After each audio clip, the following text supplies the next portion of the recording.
जोरदार बारिश में संजना चाची छत पर उसके पिंजरे में रखे खरगोश को दिखाने लगी। फिर मैंने पीछे से उनके खरगोश को पकड़ लिया। दोस्तों, यह बात उस समय की है जब मैं और मेरी चाची छत पर थी। तभी अचानक बारिश शुरू हो गई। फिर मैं और चाची ने ऐसी मौज ली कि क्या बात बताऊँ। तो दोस्तों, चलिए कहानी शुरू करते हैं। मेरा नाम कमल है और मेरी उम्र 22 साल है। दिखने में मैं एकदम पिक्चर का हीरो जैसा दिखता हूँ। अभी मैं जॉब करता हूँ। मैं अपने परिवार के साथ लखनऊ में रहता हूँ। हमारे घर में मेरे मम्मी पापा और मेरे चाचा चाची और मैं, हम 5 लोग रहते हैं। मेरी चाची का नाम संजना है और वह 35 साल की है। मेरे चाचा चाची फर्स्ट फ्लोर पर रहते हैं और हम लोग ग्राउंड फ्लोर पर रहते हैं। मैं अपने चाची की बात करूँ तो वह दिखने में बहुत ही खूबसूरत लगती है, लेकिन वह थोड़ी मोटी है। मेरे चाचा काम की वजह से ज़्यादातर बाहर ही रहते हैं। मुझे अपनी चाची पहले से ही पसंद है। जब चाची घर का काम करती तब मैं उसको देखते रहता था। चाची को भी इस बात का पता था। वह भी मुझे कुछ नहीं कहती थी और मुझे उनके दर्शन करा देती थी और ऐसे ही दिन बीत रहे थे।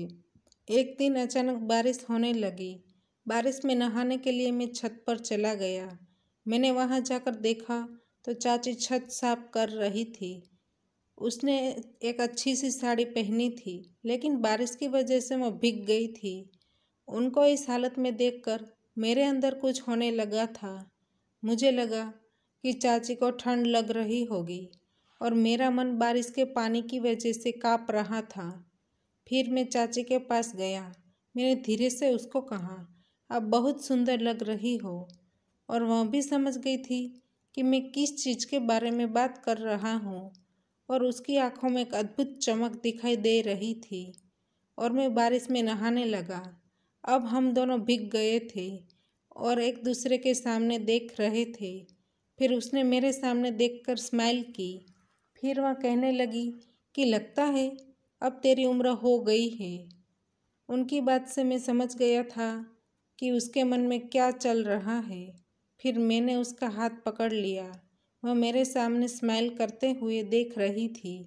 दोस्तों, जब बिजली गरजने की आवाज़ आ रही थी तब मैं उसकी आवाज़ से डर रहा था। डर की वजह से मैंने चाची को गले लगा लिया। वह मुझको इतने में 7वें आसमान पर पहुंच गया। आंख बंद करके मैं बारिश का मज़ा लेने लगा। फिर उसके दिमाग में क्या आया कि वह नीचे की ओर जाने लगी। मैंने सोचा कि मैंने मौका गवा दिया है, लेकिन वह मेरी भूल थी।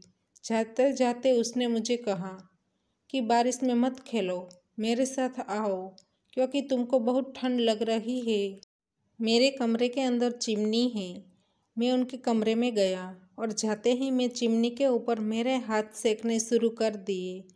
अब हम दोनों एक साथ गर्मी की मज़ा लेने लगे। उसने मुझे बादाम खाने के लिए दी। फिर हम दोनों ने आधे घंटे तक अच्छे से क्रिकेट मैच खेला। अब मुझे बारिश में नहाने का बड़ा ही मज़ा आया। अभी भी हमारा कार्यक्रम ऐसे ही चलता है। तो दोस्तों, हमारी कहानी यहीं पर समाप्त होती है। आपको कहानी पसंद आई है तो वीडियो को लाइक करें और शेयर करें और चैनल पर नए हैं तो चैनल को सब्सक्राइब करें और हाँ, नोटिफिकेशन बेल को ज़रूर दबाइए ताकि आने वाली अगली अपडेट आपको सबसे पहले मिल सके। धन्यवाद।